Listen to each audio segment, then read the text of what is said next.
فإن آمنوا بمثل ما آمنتم به فقد اهتدوا. قال النبي صلى الله عليه وسلم: الله في أصحابي لا تتخذوهم من بعدي غرضا فمن أحبهم فبحبي أحبهم ومن أبغضهم فببغضي أبغضهم. جتنے بھی احکامات ہیں ان سارے احکامات کا پل اور واسطہ اصحاب پیغمبر ہے. اگر صحابہ کی سند ختم ہو جائے نہ کلمہ بچتا ہے، نہ نماز بچتی ہے، نہ روزہ، نہ زکوٰۃ، نہ حج. یہ ساری چیزیں تب بچتی ہیں جب صحابہ کرام پر ایمان بچتا ہو.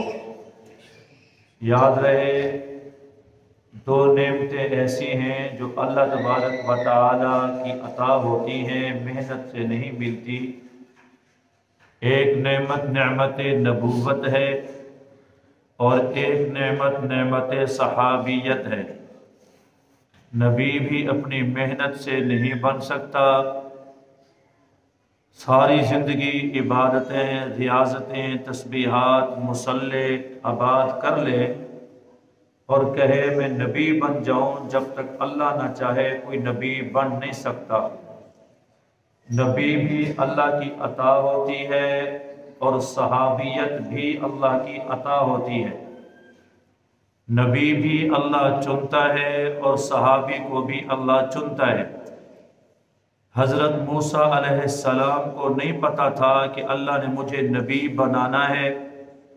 بیوی بیمار ہے، سردی کا موسم ہے، رات کا ٹائم ہے. موسیٰ کلیم نے اپنی بیوی حضرت صفورہ کو کہا تم یہاں ٹھہرو اور میں جاؤں، جا کر تھوڑی سی تمہارے لیے آگ لے کر آؤں. موسیٰ کلیم کوہ طور پہ آگ لینے گئے. اللہ کو ادا پسند آئی. اللہ نے آگ کی جگہ نبوت کا تاج عطا فرمایا. رسول پاک صلی اللہ علیہ وسلم ساری رات مصلے پہ روتے روتے گزر جاتی اور صبح اماں عائشہ پیغمبر کے قدمین مبارک جھولی میں رکھ لیتی اور روتی رہتی، دباتی رہتی. تو میرے محبوب نے پوچھا میری عائشہ کیوں رو رہی ہے؟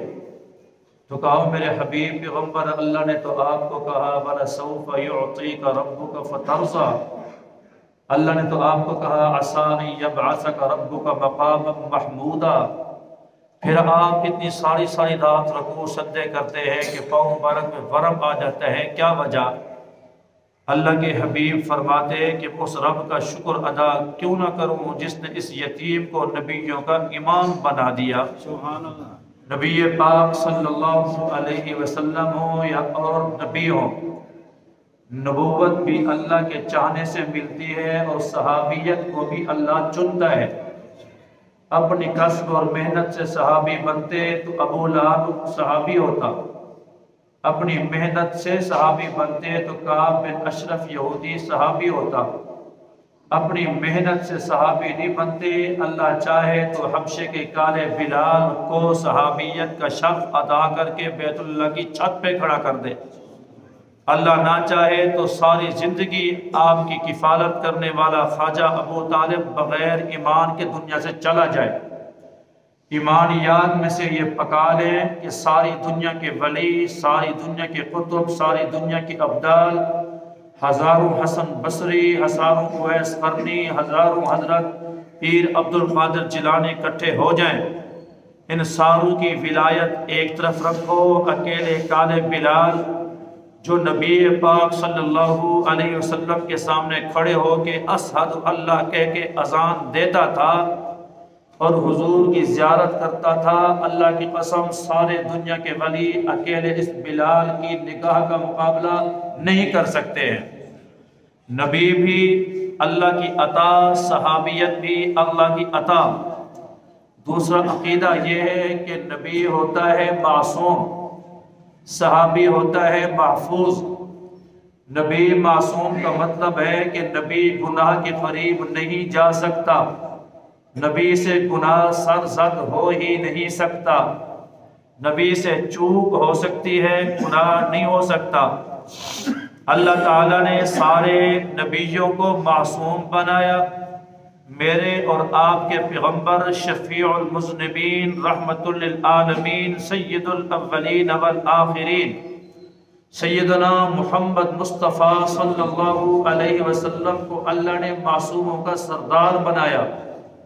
معصوم اور سید المعصومین میں فرق یہ ہوتا ہے، معصوم وہ ہوتا ہے جس کو اللہ کہے گناہ کے قریب نہ جانا، اور سید المعصوم اس کو کہتے ہیں کہ خود اللہ گناہ کو حکم کرے کہ تو نے نبی کے قریب نہیں جانا۔ میرے نبی کے قریب بھی گناہ نہیں آتا تھا، بستر تو بستر پاک پیغمبر کی نعلین مبارک بے بھی مکھی برداشت نہیں تھی۔ نبی ہوتا ہے معصوم، صحابی ہوتا ہے محفوظ۔ صحابی سے گناہ ہو سکتا ہے، صحابہ سے گناہ ہوئے، زنا بھی ہوا، اس کے بعد چوری بھی ہوئی، یہ سارے چیزیں ہوئی، لیکن اللہ نے ان کو حضور کی وجہ سے محفوظ فرمایا کہ فوراً دنیا میں اللہ نے توبہ کی توفیق نصیب فرمائی۔ ماعز اسلمی رضی اللہ تعالی عنہ سے زنا ہوا، سیدھا حضور کے پاس ہے، کہا حضور مجھ سے گناہ ہوا، پھر ادھر سے آئے، حضور مجھ سے گناہ ہوا، پھر ادھر سے آئے۔ جب 4 مرتبہ اقرار کر لیا تو اللہ کے نبی نے اس کو سنسار کرنے کا حکم فرمایا۔ شادی شدہ مرد ہو، شادی شدہ عورت ہو تو سنسار ہے، کنوارا بچہ کنواری بچی اگر زنا کریں تو 100 کوڑے ہیں۔ ماعز اسلمی کو سنسار کیا جا رہا ہے، خون کا چھینٹا اڑا، ایک صحابی کے کپڑے پہ آیا، اس نے کہا آئے ہائے میرے کپڑے خراب ہو گئے، یہ خون خراب لگ گیا۔ اس نے ایسے جملے کہے، میرے محبوب کے کان تک یہ جملے پہنچے۔ اللہ کے نبی نے فرمایا تمہیں پتہ نہیں ہے کہ ماعز اسلمی نے جو توبہ کی ہے، اللہ اکیلی اس توبہ کو مدینے کے سارے گناہ گاروں پہ اگر تقسیم کر دے، اللہ ایک کی توبہ سے سارے گناہ گاروں کے گناہوں کو اللہ معاف کر کے جنت میں داخلے عطا فرمائے۔ نبی معصوم ہے، صحابہ محفوظ ہیں، اور نبی کیا ہے؟ معصوم ہے۔ صحابہ سے گناہ ہوئے لیکن اللہ نے دنیا کے اندر توبہ ان کی قبول فرمائی، اور اللہ نے انہیں معیار حق بنایا۔ فَإِنْ آمَنُوا بِمِثْلِ مَا آمَنْتُمْ بِهِ فَقَدِ اهْتَدَوْا۔ اللہ نے فرمایا ان جیسا ایمان تم بھی لاؤ گے تو تم بھی ہدایت پر۔ اللہ تعالیٰ نے قرآن مجید میں فرمایا انما المؤمنون الذين آمنوا بالله ورسوله ثم لم يرتابوا وجاهدوا باموالهم وانفسهم۔ ایمان والو تم ان ایمان والوں کے نقش قدم پہ چلو جنہوں نے اللہ کے نبی پہ ایمان لایا، پھر اس کے اندر کبھی شک نہیں کیا۔ جہاد کی باری آئی تو صحابہ کرام نے جان کے ساتھ جہاد بھی کیا، وباموالهم، پھر اپنے مالوں کے ساتھ بھی جہاد کیا۔ ان کے ایمان کے آگے نہ ان کی جان آئی، نہ بیوی بچے آئے، نہ ان کا مال آگے آڑے آیا۔ صحابہ کرام نے دین کے اوپر جانیں بھی کھپائی، مال بھی کھپایا، ایسے اڑ گئے کہ اللہ کے نبی نے فرمایا قل آمنت باللہ ثم استقم علیہ۔ ایک مرتبہ جب یہ کہہ دیا کہ میں اللہ پر ایمان لے آیا، پھر اس پر ڈٹ جاؤ۔ جو آدمی ایمان پر ڈٹ گیا اس کو اللہ سیدھا سیدھا جنت کا داخلہ نصیب فرمائیں گے۔ اولئک اصحاب الجنت ہم فیہا خالدون۔ سورۃ الاحقاف کی آیت نمبر 14 کے اندر اللہ نے صراحت کے ساتھ فرمایا کہ اللہ پاک ان کو جنت کے داخلے نصیب فرمائیں گے۔ عزیزان گرامی، پیغمبر کے صحابہ کے بارے میں میرے محبوب پیغمبر فرما رہے ہیں اللہ میں تمہیں اللہ کا واسطہ دیتا ہوں۔ پھر فرمایا اللہ فی اصحابی، میں اپنے صحابہ کے بارے میں تمہیں اللہ کا واسطہ دیتا ہوں۔ لا تتخذوہم من بعد غرضا، میرے صحابہ کو میرے بعد کسی چیز سے تکلیف نہ دینا، ان کو نشانہ نہ بنانا، غلط باتوں کا اشارہ ان کی طرف نہ کرنا۔ فمن احبہم فبحبی احبہم، جس کو میرے ساتھ محبت ہوگی وہی میرے صحابہ کے ساتھ محبت رکھے گا۔ ومن ابغضہم فببغضی ابغضہم، جس کو میرے ساتھ بغض ہوگا وہی میرے صحابہ کے ساتھ بغض رکھے گا۔ اللہ کا نبی بھی اپنے صحابہ کے ساتھ محبت پیار کا اشارہ کر گیا۔ اللہ کا قرآن بھی قیامت کی صبح تک اصحاب پیغمبر کے ایمان کو معیار ایمان قرار دے گیا۔ پہاڑ ہل سکتے تھے، صحابہ اپنے ایمان سے نہیں ہلے۔ صحابہ کرام ایمان پہ ایسے ڈٹ گئے کہ جبل استقامت بن گئے۔ تم ایک ایک صحابی کی مثال اٹھاؤ، بندے کا ایمان بنتا ہے۔ ابو دجانہ رضی اللہ تعالی عنہ کو پڑھ رہا تھا، میدان احد میں پیغمبر کی طرف تیر آتے دیکھے، جا کر فوراً اپنی پیٹھ آگے کر لی اور پیٹھ کے اوپر تیر برستے رہے۔ جب زخموں کی تاب نہ لائی تو آپ زمین پہ نڈھال آ گرے۔ صحابہ پہنچے، آخری زندگی اور موت کی کشمکش تھی، خون کے اندر لت پت تھے، تیروں کے اندر پروئے ہوئے تھے۔ کہا یار جو دلیر ہوتے ہیں وہ سینوں پہ تیر کھاتے ہیں، تم نے سینہ آگے کیوں نہ کیا، کافروں کی طرف پیٹھ کیوں کر دی؟ پیٹھ کرنا کافروں کی طرف بزدل کا کام ہے۔ کہا جب تیر آ رہے تھے میں نے تیروں کی بارش دیکھی، پھر میں نے سوچا اگر دشمنوں کو سینہ کرتا ہوں، نبی کو پیٹھ ہوتی ہے اور یہ نبی کی بے ادبی ہو جائے گی، میری پیٹھ میرے نبی کو نہ ہو، تو میں نے نبی کے ادب کے اندر نبی کو اپنا چہرہ کیا اور پیٹھ کے اوپر اپنے تیر پہ تیر سہتا گیا۔ اصحاب پیغمبر کا ایمان دیکھنا ہے تو کتاب اٹھا کر دیکھنا۔ سیدنا عبداللہ بن حذافہ رضی اللہ تعالی عنہ کو، یہ وہ عظیم صحابی ہیں جن کو اس امت کا یوسف کہا جاتا ہے، جو بڑے حسین ترین آدمی تھے، بڑے خوبصورت جمیل آدمی تھے۔ یہ اور ان کے بہت سارے ساتھی روم کے بادشاہ کے ہتھے چڑھتے ہیں، قید ہو جاتے ہیں۔ قید ہونے کے بعد روم کے بادشاہ نے کہا عیسائیت قبول کر لو، تم سب کی جان بخشی کر دوں گا۔ صحابہ کرام نے کہا جان تو جا سکتی ہے، نبی پہ لایا ہوا ایمان نہیں جا سکتا۔ اس نے کہا ساروں کو باہر لے آؤ۔ ساروں کو آ کر باہر جناب باندھ دیا گیا۔ باندھنے کے بعد ایک بہت بڑی پیتل کی تانبے کی جناب دیگ منگوائی گئی، اس دیگ کے اندر زیتون کا تیل ڈالا گیا، نیچے سے جناب آگ جلائی گئی۔ اب جناب آگ کے جوش سے جب زیتون کا تیل کھولنے لگا، ابلنے لگا، دو صحابیوں کو آگے لایا گیا۔ ایک کا نام عبداللہ بن حذافہ ہے، ایک کا نام اور ہے۔ دونوں کو سامنے کھڑا کر کے کہا دیکھ لو دیکھ سامنے جل رہی ہے، اگر عیسائیت قبول کر لو تو جان بخشی ہو سکتی ہے۔ دونوں صحابہ نے کہا جان جا سکتی ہے، ایمان نہیں۔ دوسرے صحابی کو پکڑا اور پکڑ کے اس ابلتی دیگ کے اندر صحابی کو ڈالا۔ آنن فانن گوشت گل گیا، آنن فانن چمڑا اتر گیا، آنن فانن ہڈیاں اوپر اچھلنے لگی، اوپر آ گئی چمکتی ہوئی ہڈیاں۔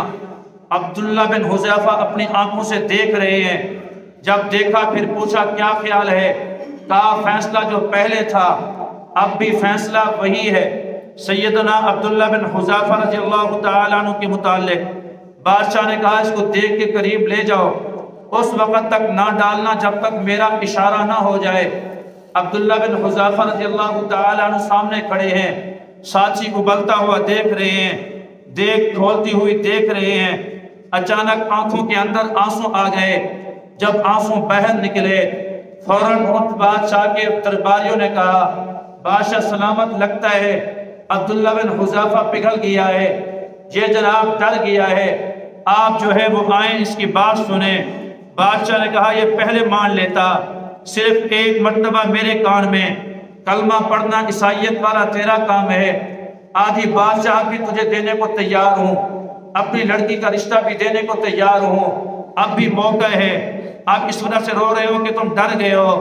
کہا ظالماں تو غلط سوچ رہا ہے، تو سمجھ رہا ہے موت کے ڈر سے، میں موت کے ڈر سے جو ہے وہ رو رہا ہوں، میرے آنسو اس وجہ سے نکل رہے ہیں۔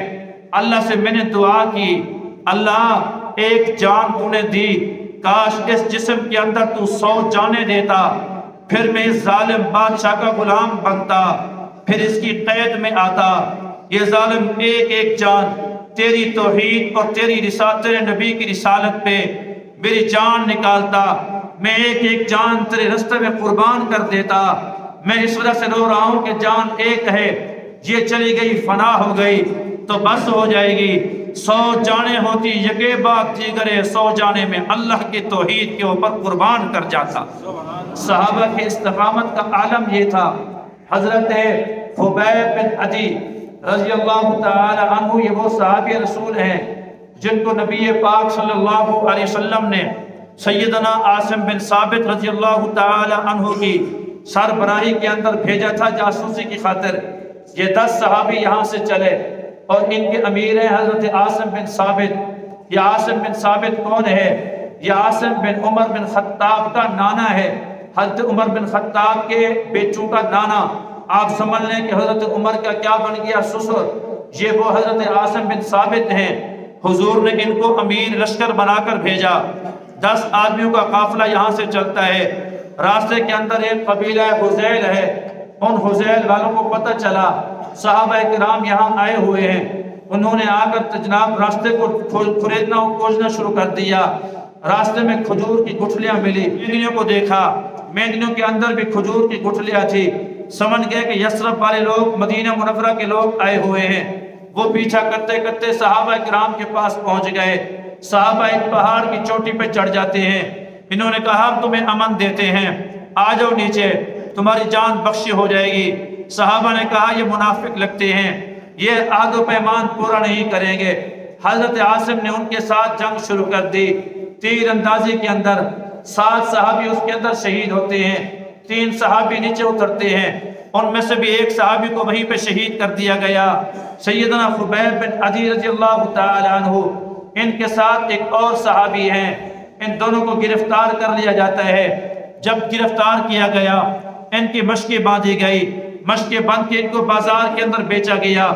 خریدنے والے بنی حارث ہیں۔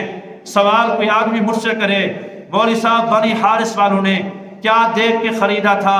یہ دیکھ کے خریدا تھا کہ اس صحابی رسول نے جنگ بدر کے اندر حارث بن عامر بن نوفل کو قتل کیا تھا، اور یہ حارث کی اولاد اپنے باپ کا بدلہ لینا چاہتی تھی۔ اس وجہ سے اس صحابی رسول کو جناب پکڑ کے لے جاتے ہیں اور جا کر جناب جیل کے اندر بند کر دیتے ہیں۔ یہ دونوں صحابی جیل کے اندر بند ہیں۔ خبیب بن عدی رضی اللہ تعالی عنہ کو بعد کے اندر ایک دن مقرر کیا گیا، اس دن کے اندر باہر لایا گیا۔ میں وہ جیل کے واقعات نہیں سناتا، کیسے حضرت خبیب نے کہا تھا کہ اپنا اسطرہ مجھے دے دیں، کل میری جناب مجھے سولی پہ لٹکایا جائے گا، میں چاہتا ہوں کہ اس سے پہلے میں اپنی صفائی کر لوں۔ اس عورت نے اسطرہ دیا تھا، چھوٹا سا بچہ کھیلتے کھیلتے جیل کے اندر پہنچ گیا تھا۔